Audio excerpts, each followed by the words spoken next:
क्यों कहा जाता है कि आहार ही औषधि है, फूड इज मेडिसिन। आप अगर आहार को औषधि समझकर लेते रहेंगे तो आपको दुनिया भर की औषधियों को आहार के रूप में लेने की आवश्यकता नहीं पड़ेगी। आहार ही औषधि है। तो जब कहा जाता है कि आहार औषधि है तो फिर वो ये भी बोला जाता है कि your food is your medicine, your food is your medicine. और एक चीज और बोली जाती है, your kitchen is your pharmacy. बोलते हैं ना कि किचन जो है ना फार्मेसी क्यों है? क्योंकि आप जो भी किचन में होता है अगर उसको आप सही तरीके से समझ करके आप अपने आहार में शामिल करके अगर उपयोग में लेंगे तो आपको कहीं किसी दूसरी फार्मेसी पे जाने की आवश्यकता नहीं होगी। और अगर आप फूड जो है उसको मेडिसिन के रूप में लेते रहेंगे तो आपको मेडिसिन को बहुत सारे लोग, कई लोग होते हैं ऐसे जो दुनिया भर की दवाइयां लेकर के आते हैं और कहते हैं कि थैला भर के लाए हैं, इसको आपको दिया गया है, आप इसको खाएं, और मजबूरी में देना पड़ता है। कभी कभी रोग इस तरीके के हो जाते हैं कि अगर वो दवाइयां जो आप ले रहे हैं वो ना लें तो आपके जीवन का स्तर बहुत खराब हो जाए। अगर उन दवाइयों के बिना आप रह सकते होते तो निश्चित ही उन दवाइयों का उपयोग आपसे नहीं कराया जा रहा होता। लेकिन चूंकि रोग दूर नहीं हो पा रहे हैं और उन रोगों को मैनेज करने के लिए दवाइयों की आवश्यकता है ज्यादा, इसलिए दी जा रही है। लेकिन हमको क्या करना है कि अगर हम सिर्फ अपने आहार को औषधि समझ लें तो फिर हम ये जानेंगे कि अगर हमने क्या खाना है, कैसे खाना है, मात्रा कितनी होनी चाहिए और कौन सी चीज को कब खाने से फायदा होता है, कौन सी चीज को कब नहीं खाना चाहिए, क्योंकि वो जैसे दही रात को खा लेंगे तो नुकसान हो जाएगा। ये चीजें जो हैं अगर आप अच्छे तरीके से समझ लेंगे तो निश्चित ही आप कई सारी बीमारियों से बच सकते हैं और कई सारी बीमारियों को आप सिर्फ अपने आहार को सुधार करके दूर कर सकते हैं। आज हम वीडियो में अंत तक यही देखेंगे कि आप आहार में क्या क्या बदलाव कर दें और किस किस तरीके से आप अपने आहार को लेना चालू करें कि ये आहार आपके लिए हर रोग की औषधि बन जाए और आपको औषधियों की ज्यादा मात्रा में आवश्यकता ना पड़े।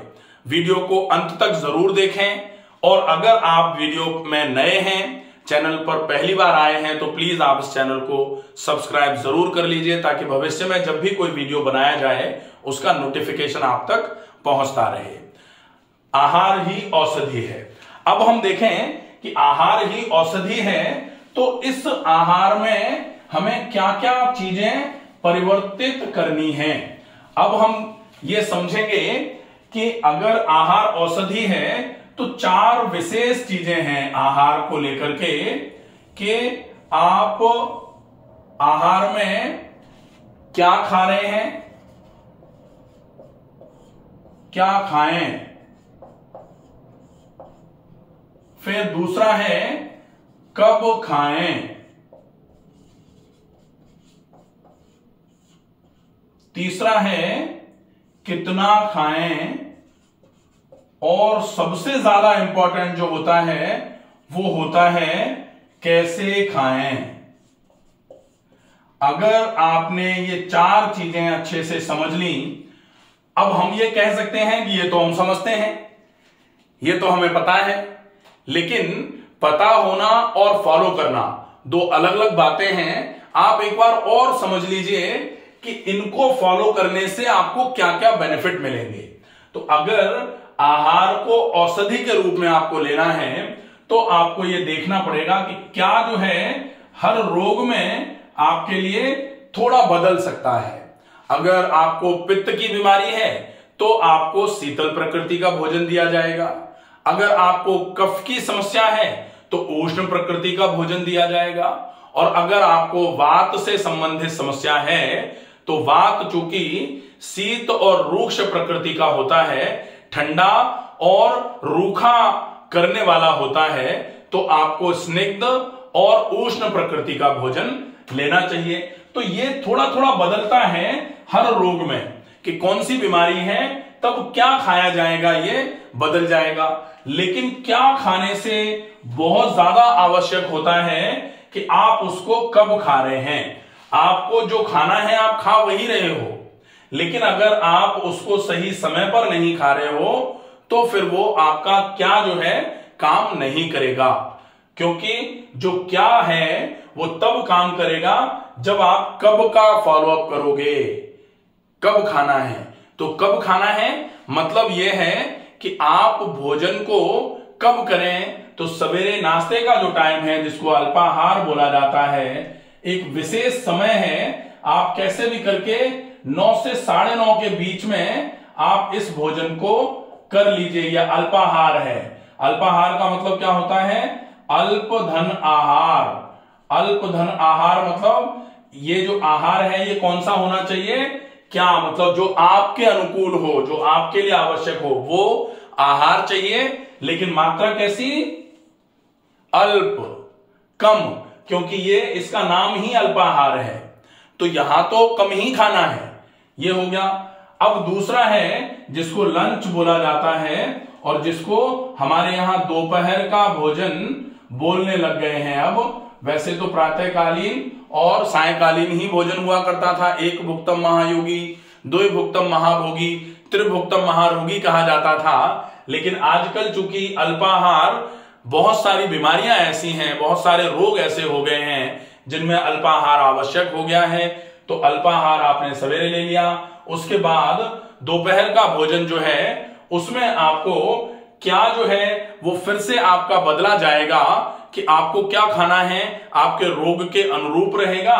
लेकिन उसको आप पर्याप्त मात्रा में खा सकते हैं। लेकिन पर्याप्त का मतलब यह नहीं होता कि यहां तक खा लेना है।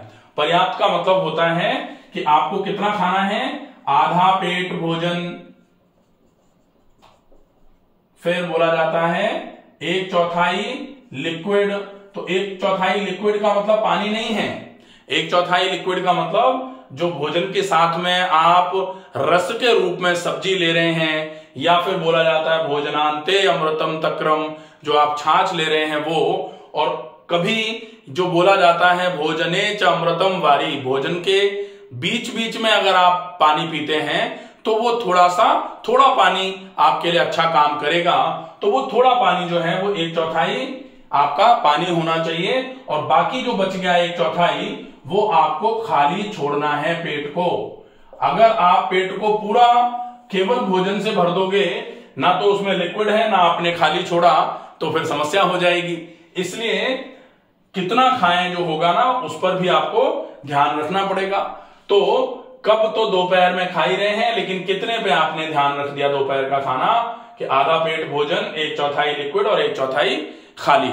इसके बाद अब सायंकाल का भोजन जो है वो सायंकाल का भोजन है, वो मध्य रात्रिकालीन नहीं है। ना रात्रिकालीन है ना मध्य रात्रिकालीन है। मध्य रात्रिकालीन तो कतई नहीं है। तो सायंकालीन का भोजन जो है वो 6:30 से 7:30 बजे तक खा करके फ्री हो जाएं, और शाम के भोजन के 3 घंटे के बाद आपको सोना है। और वो 3 घंटे कोशिश अगर हो जाए, जैसे अपन बहुत सारे लोग कहते हैं कि 3 घंटे बाद ही सोते हैं, लेकिन भोजन करने के बाद सोफे से उठे ही नहीं और सोफे पे ही सो गए, तो फिर डेफिनेटली वो 3 घंटे किसी काम के नहीं है।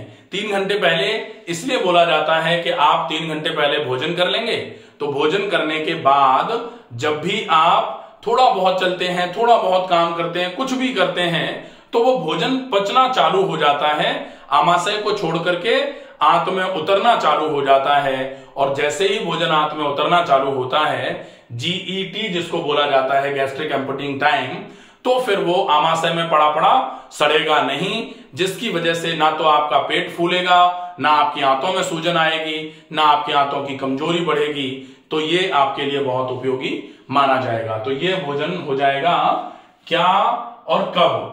अब देखें कितना में हमने देखा कि आप आधे पेट भोजन करिए, 1/4 लिक्विड और 1/4 खाली छोड़ दीजिए। चौथा जो है वो है कैसे खाया जाए। तो कैसे खाया जाए के लिए बहुत क्लियरली लिखा गया है कि खाने को पिएं, खाने को पिएं। अब अगर खाने को पिएं लिखा गया, यह बड़ी समस्या है।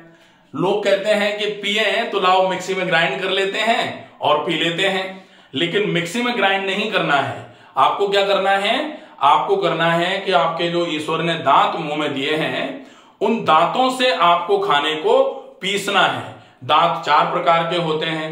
कौन से हैं? इंसाइजर्स जो काटने का काम करते हैं, कैनाइन्स जो फाड़ने का काम करते हैं, प्रीमोलर्स जो कुचलने का काम करते हैं, और मोलर्स जो पीसने का काम करते हैं। तो आपको उन चारों प्रकार के दांतों का उपयोग करते हुए जो भी भोजन आपने मुंह में डाला है उसका प्रॉपर तरीके से आप चवण जो है वो मुंह में करिए। चवण जो होता है मतलब जो चबाने का प्रोसेस है वो आप मुंह में करिए पूरा, और मुंह को मुंह ना समझ करके मिक्सी समझ करके तब तक आप चलाइए मुंह में खाने को जब तक वो बिल्कुल लिक्विड में ना बदल जाए। और लिक्विड में कब बदलेगा? जब भोजन दांतों से चबाया जा रहा है और यहां से 3 पैर ग्लैंड्स जो हैं, सैलिवरी ग्लैंड्स इधर 3 और इधर 3 पेयर होती हैं, राइट और लेफ्ट दोनों तरफ। तो ये आपके लिए बहुत उपयोगी रहेगा। तो भोजन को इतना चबाएं कि वो जब बिल्कुल लिक्विड में कन्वर्ट हो जाए। तो जब भोजन लिक्विड में कन्वर्ट हो जाएगा तो लिक्विड को हम क्या करते हैं? लिक्विड को हम निगलते हैं, ठूंसते हैं कि पीते हैं। तो लिक्विड को पीते हैं तो फिर हो जाएगा खाने को पहले हमने लिक्विड में कन्वर्ट किया चबा करके और फिर उसको पी लिया। इसलिए बोलते हैं खाने को पिएं। और पानी को खाएं।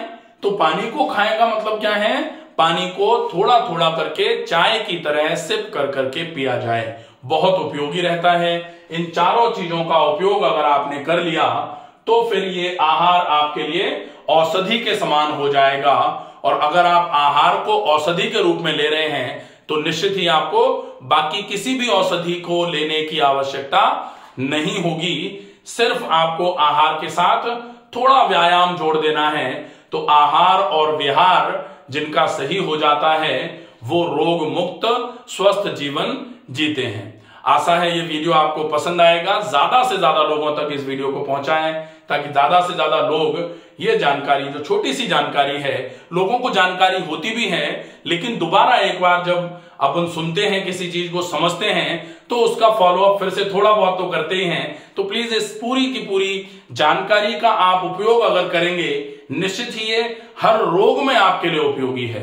अब अपन कहें कि आपने ये तो बताया ही नहीं कि क्या खाना है किस रोग में, तो ये बड़ा टॉपिक है। कौन से बीपी में आपको क्या खाना है क्या छोड़ना है, डायबिटीज में आपको क्या खाना है क्या छोड़ना है, एक सामान्य पथ्य होता है जो हर रोग में आप फॉलो कर सकते हैं। उसमें मोटे आटे की रोटी खाइए, सब्जी में लौकी, तोरई, टिंडा, परवल, कद्दू, ये 5 सब्जियां खाइए, कोशिश करिए। फिर इसके अलावा आप अगर सलाद खाते हैं तो कम से कम आधे से पौन घंटे पहले खा लीजिए। अगर आप फल खा रहे हैं तो भी आप आधे से पौने घंटे पहले खा लीजिए। आप पानी कम से कम आधे पौन घंटे पहले पीजिए और कम से कम खाने के 1 घंटे बाद तक आप पानी मत पीजिए। इन विशेष चीजों का आप अगर फॉलोअप करेंगे तो निश्चित ही ये चीजें आपके लिए स्वास्थ्यवर्धक रहेंगी, रोग मुक्ति में आपके लिए बहुत सहायक रहेंगी और निश्चित ही आपके पूरे के पूरे शरीर को रोग मुक्त स्वस्थ करने में आपके लिए बहुत ज्यादा उपयोगी सिद्ध होंगी। स्वस्थ रहिए, सुरक्षित रहिए। धन्यवाद।